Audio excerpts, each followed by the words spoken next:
Today is Friday, August 7th, 2026. We are on day 219 of the year, and honestly, this next stretch of weather is a lot to unpack. We're going from weekend thunderstorms all the way to some genuinely dangerous heat. And here's the thing. By the time we reach Monday, there's exactly one severe weather zone on the whole map, and it happens to sit right on top of more than 26 million people, stretching from Chicago all the way to Pittsburgh. So let's not waste any time and get right into it. If you live around Kansas City, Omaha, or Des Moines, that Saturday setup I mentioned yesterday is still on track, and now it's shifted closer to you. There's a marginal risk zone covering over 5 million people across the Central Plains and into the Missouri Valley. But there's a wrinkle.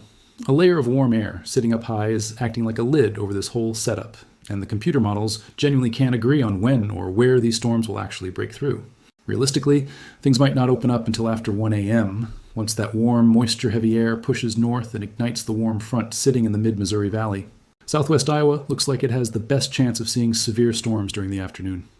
After that, a cluster of storms is expected to cross the Missouri River and push east, and damaging wind gusts become the biggest concern once that happens, especially with close to 1.5 inches of moisture loaded into the atmosphere above us. These storms could keep firing along that front through the entire night, with each new wave basically retracing the path of the one before it. And since most of this happens while people are asleep, flash flooding becomes a real worry. This is honestly why I keep a weather radio on my nightstand. It's the Midland WR1 in 20, and I bring it up constantly because it actually works. It overrides itself and wakes you up the second a warning gets issued, even a flash flood warning if you're in a flood-prone spot. It does this even when your phone is silent, even if you don't hear a single siren during a tornado warning. If you want one, I've got them listed over on Ryan Hall. Calm or shop. Meanwhile, out east, a smaller disturbance is expected to trigger afternoon storms, stretching from northern Virginia through eastern Pennsylvania and into New Jersey, including Bethlehem, where that big music festival wraps up this weekend. If you're at those festival grounds, make sure you know where the nearest sturdy building is, because these storms can snap branches and knock out power fast. Now here's a number for you. 115 degrees. That's the expected heat index in the desert southwest on Saturday, thanks to a heat dome parked over the Four Corners region that ranks in the top 5% for August heat. Yes, August is normally hot, but top 5% is a different level entirely, and heat warnings are already active through Sunday night. Arizona actually gets something of a break, though. Drier air moving in off the Rockies is going to push the moisture out, so storms will mostly stick to the higher terrain and border areas, while the lower deserts just deal with outflow winds and some blowing dust. Up in the northern Rockies, fuels remain dangerously dry, which means wildfire smoke keeps drifting southeast. And it's thick enough to knock 2 to 4 degrees off temperatures across parts of the Midwest. A lot of you have already been sending me photos of those smoky, orange-tinted sunsets, and honestly, they look incredible, even though the cause isn't great. But there's a silver lining here. On Saturday, Minnesota and western Wisconsin are probably going to see the nicest weather anywhere in the country over the next several days. High pressure is settling in right behind Friday's cold front. Eau Claire near 78, Rochester at 79, St. Cloud at 81, dew points staying comfortable in the upper 50s, and barely any wind or cloud cover. The Twin Cities should sit right around the low 80s too. That's a perfect day for a patio dinner, a lake trip, or a hike. There might be a touch of haze, but overall, it's about as good as summer weather gets. Enjoy that Saturday sunshine while it lasts, because Sunday flips the script to flooding. There's a slight risk of excessive rainfall running from southeast Minnesota through northern Indiana, and that risk carries into Monday as well. The real problem is repetition. One round of storms in the morning, another wave Sunday night, almost 2 inches of moisture sitting in the atmosphere. And that combination is exactly how basements that were bone dry at breakfast end up flooded by dinner. It won't necessarily happen all at once. You'll get a string of on and off downpours, and then one of them suddenly turns intense. Wherever that heavier cell lands, that's where we could see serious flash flooding. Severe weather actually takes a back seat to flooding in this part of the forecast, but it's still a factor. A marginal risk covers more than 24 million people from the plains into the southern Great Lakes, including Chicago and Indianapolis. Dew points will be sitting in the 60s and 70s ahead of the front, and wind speeds shifting from 45 to 65 miles within mph as you go higher in the atmosphere. The combination can organize the late-day storm clusters into isolated wind producers capable of 60 mph gusts. Keep an eye on your flights, too. This week's air traffic control outage in Minnesota already grounded planes across the Midwest, and more storms over Minneapolis, St. Paul, Omaha, and Des Moines is exactly the kind of disruption that system doesn't need right now. Unfortunately, that's exactly what's coming. Now let's talk about Monday, because this is the day everyone should really be watching. We're still tracking that same Great Lakes wind corridor I mentioned yesterday, except the picture is coming into sharper focus now. The Storm Prediction Center has bumped the severe weather risk up to 15% for more than 26 million people, covering northern Illinois through western Pennsylvania. Chicago, Milwaukee, Detroit, Cleveland, and Pittsburgh are all in that zone.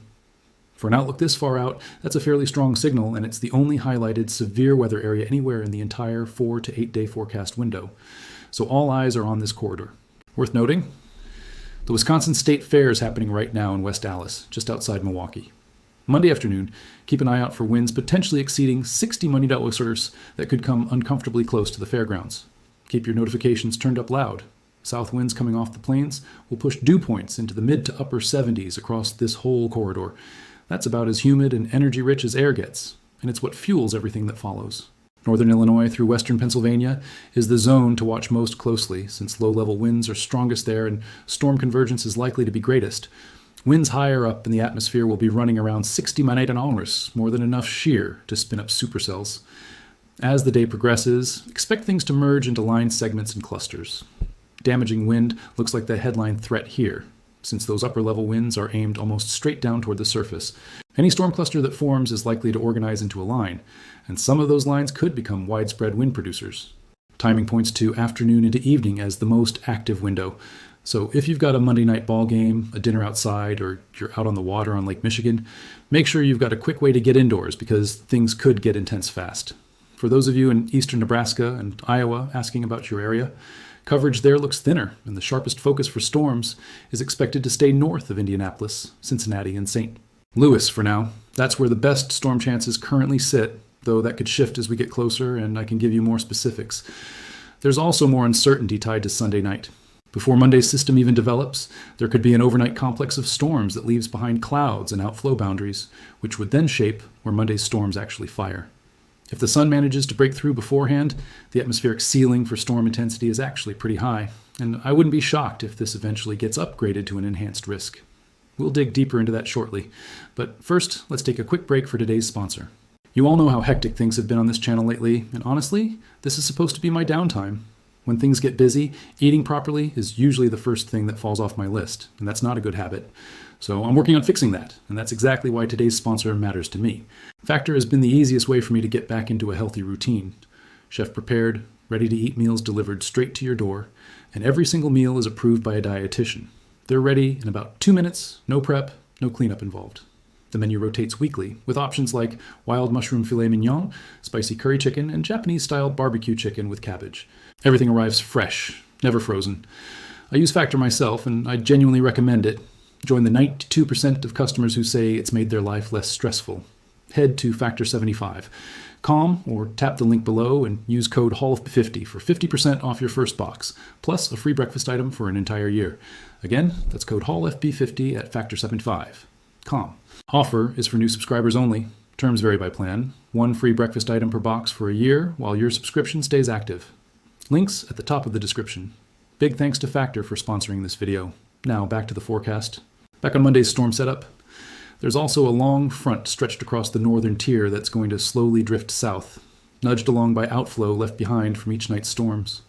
Heavy rain is expected to focus right along that boundary, kicking off a multi-day rain event across the Ohio Valley and central Appalachians, especially from Monday through Wednesday, with localized totals of 2 to 4 inches wherever storms repeat over the same areas, and some spots could see even more. In the hills of eastern Kentucky and West Virginia, that water doesn't have anywhere good to go. Repeated downpours hitting steep terrain can send creeks rising fast and put water across valley roads in almost no time, so this is one to watch closely. Meanwhile, down south, the ridge sitting over the southwest is expected to slide east slightly, which reopens the moisture channel running from the Gulf into the southern plains and southeast. That marks the start of our next heat wave, pushing heat index values of 105 to 115 degrees across Gulf Coast cities, and even into the southeast, while Oklahoma and North Texas run anywhere from 100 to 105. By Tuesday, the front sags down into the northern Ohio Valley, while the pocket of storm energy stalls farther west near Omaha. Scattered storms are likely to fire along the boundary during the afternoon and evening, with an isolated chance of severe weather, though confidence is still too low to pin down exactly where the worst of it lands. What we do know is that heavy rain continues over the Ohio Valley and Appalachians, with 1 inch to 2 inches of moisture overhead. So if you're caught under a thunderstorm in that area, don't be surprised if it feels heavier than usual. There's simply more moisture up there than normal, and down south, the heat keeps building. Tuesday brings heat index values of 105 to 115 degrees, with Oklahoma staying in triple digits. Overnight lows only dropping into the 70s means homes never really get a chance to cool off, which puts extra strain on vulnerable residents, outdoor workers, and anyone without reliable air conditioning. Please check on your neighbors and family during stretches like this. There's a bit of good news by Wednesday. The rain event over the Ohio Valley and Appalachians is on its last well-supported day. One more round of rain is expected, but this should be the tail end of it. Localized flooding is still possible, though, since after Monday and Tuesday's rainfall, the ground will be completely saturated, meaning even a single inch of rain could cause problems. There's still some energy available for isolated, severe thunderstorms, but again, confidence is too low to draw a specific corridor on the map yet. The southern heat isn't backing off either. Same sticky, no relief overnight temperatures, and by this point, that kind of grind really starts to wear on anyone without decent air conditioning. Wednesday looks like a tough day out there. Out west, monsoon moisture surges back in, potentially setting up the most active monsoon stretch of the entire summer. Even Phoenix could be dealing with flooding concerns, something we'll likely need to revisit down the line. Looking ahead to Thursday and Friday, and remember, the further out we go, the murkier this forecast gets.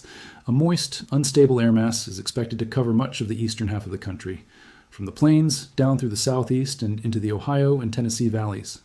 With weak large-scale support behind it, this sets up your classic August pop-up thunderstorm pattern. Downpours that drench one side of town while the other side stays completely dry. It happens every August, but we're approaching what looks like the peak of that pattern right now. The bigger story late in the week is a shift in air mass. Canadian air pushes into the upper Midwest and Great Lakes, dragging highs down into the 70s and lows into the 50s. A welcome change that I'm sure plenty of people are looking forward to. Let's stretch the outlook even further, out to August 14th through the 20th. The Climate Prediction Center now has a moderate risk of extreme heat flagged for the southern and central plains through the lower Mississippi Valley and into the southeast. That moderate risk window runs Friday through Sunday, the 14th through the 16th, with a 30 to 50% chance of heat pushing into the 90th percentile. In plain terms, expect it to be seriously hot. Heat index values are projected to stay in the 105 to 115 range across the southeast, with plenty of locations flirting with record warm overnight lows. At the same time, there's a slight risk of heavy rain stretching from the desert southwest and Rockies into the plains, and even reaching the Mississippi and Ohio valleys, running from the 14th through the 17th, with Arizona expected to run noticeably wetter than normal across much of the Midwest. 3-day rainfall totals over an inch look increasingly likely, which is genuinely good news for Nebraska, Colorado, and Wyoming, all of which are currently dealing with significant drought conditions. That covers everything I've got for you today. Normally I focus on just one or two things in these videos, but today I tried laying it out day by day instead. Let me know in the comments what you thought of this format, and I'll keep working on making these breakdowns better over time. If you got something out of this, drop a like, subscribe if you haven't already, and I'll catch you in the next one. Take care.